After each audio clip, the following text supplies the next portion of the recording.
So Outer Worlds 2, I've been playing it. It is genuinely a, I think, pretty good game. Even at times, very good. Some people have critiqued it, saying that it feels just like an obligatory sequel, that it doesn't feel super inspired. And I can see where they're coming from. But overall, I think they did a great job with it. I think it is a massive improvement over the original game in almost every way. I still have frustrations with the companions. A lot of people have brought that up. And so I'm far from the only one who's been frustrated by it. But I do feel as though the writing and the presentation of companions is significantly worse than some of like Obsidian's old games. It doesn't mean the game isn't worth playing, but it is a weakness I've noticed. A lot of modern RPGs have struggled with companions for some reason.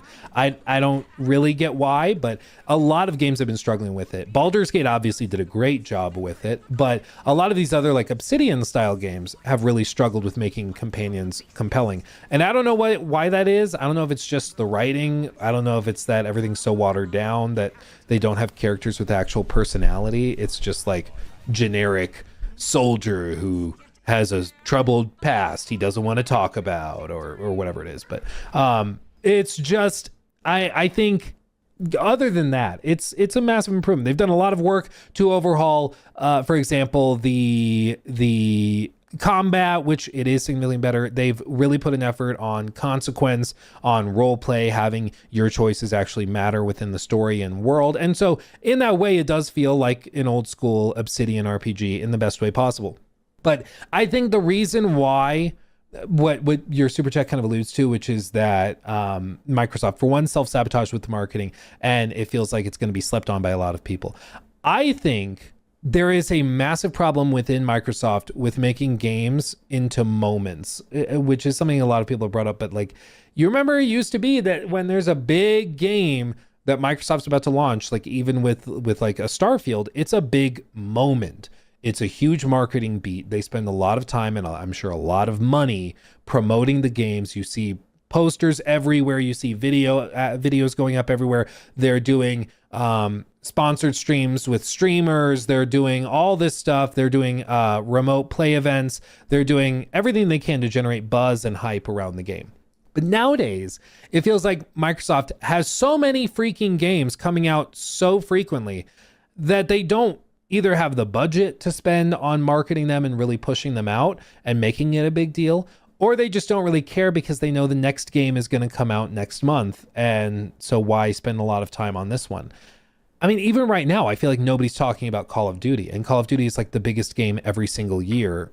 Why is that happening? Maybe I'm just in my own bubble, but it feels like normally there's even a lot more attention being spent on Call of Duty. And maybe it is, some people have suggested maybe it's just AI spend from corporate. So all of Microsoft's extra cash is going into paying for AI infrastructure. I'm sure that's a component of it. They can't justify spending a lot of money marketing these.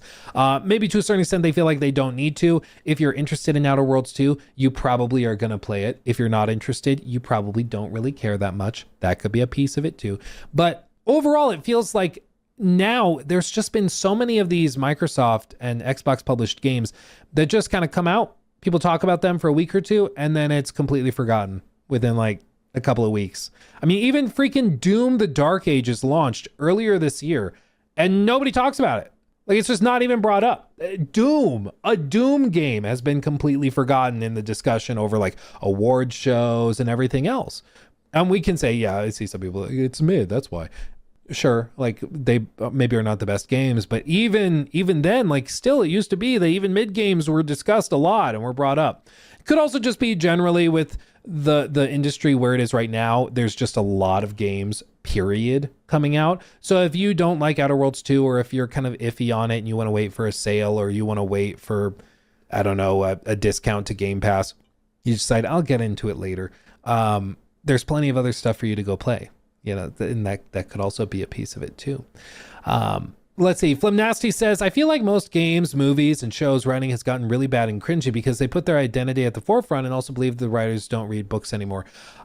I do think that there is a very, very bare bones approach to, it's sort of this like cynical approach to writing, not just in games, but also just in general. And I think part of it is, writing by committee. It's this checkbox sort of writing where they think that you can just define somebody based on these very basic traits that you could write on like I have these note cards on my desk, and they literally are just like, see the little boxes, and it's made to create like a to-do list. You put the date up on top and you put what you need to do, and then you check them off as you go through.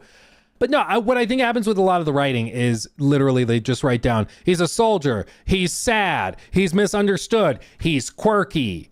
And that's the character for all of them. Like they literally will then go, okay, now the next character. It's a girl. She's quirky. She's misunderstood. She's badass, whatever that means. And she slays. Boom. That's our character. Like, and there's no more depth, there's no more complexity. Like, I even just, you remember freaking hold on, New Vegas, Cass. You remember Cass? Classic Cass. Rose of Sharon Cassidy, also known as Cass or Risky Rose, is the owner of the Cassidy Caravans trading outfit in New California. This is the backstory, okay? This is like such a difference, okay? I'm just gonna describe this.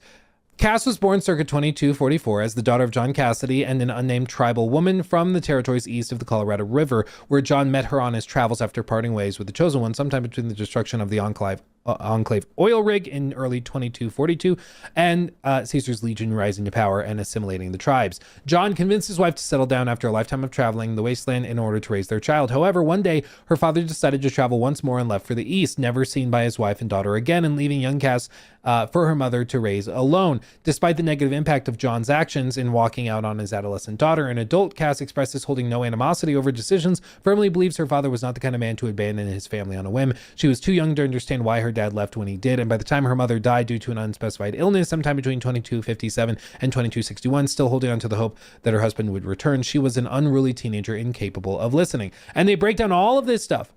Look at all this breakdown of her backstory, personality, background with the Caesar's Legion, the NCR, everything. And then can you tell me any amount of depth tied to like any of the companions that you've seen in some of these other modern RPGs? Like there's just, and bear in mind, this whole game was put together in 18 months. Okay. If anybody had an excuse to cut corners, it was them with this game, but they didn't. They didn't. All the characters had this level of depth and complexity to them, and it was awesome. It was genuinely awesome. And you just don't typically see that. It's just not really a thing.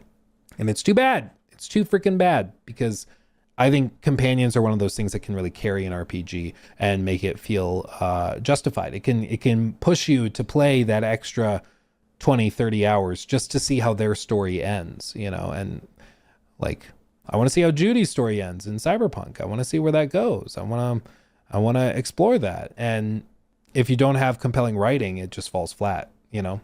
I find Luke's obsession with the word slay disturbing. Zoob, that super chat did not slay. That did not slay. That's a problem. Thank you for the super chat. No, I overall, I really have been liking Outer Worlds 2. I just noticed again a frustration with the companions and writing in that regard. But I'm very interested to see how it finishes. I'm doing some other stuff at the same time because we have a number of videos in the works for the middle of this month. And so I've gotten some games and things that I have to play through as well on the side, but I'm working through Outer Worlds 2 kind of slow and steady. It's been going well. What's wrong with slaying? That's a great question, Loxy. I don't know. Some people are triggered by it.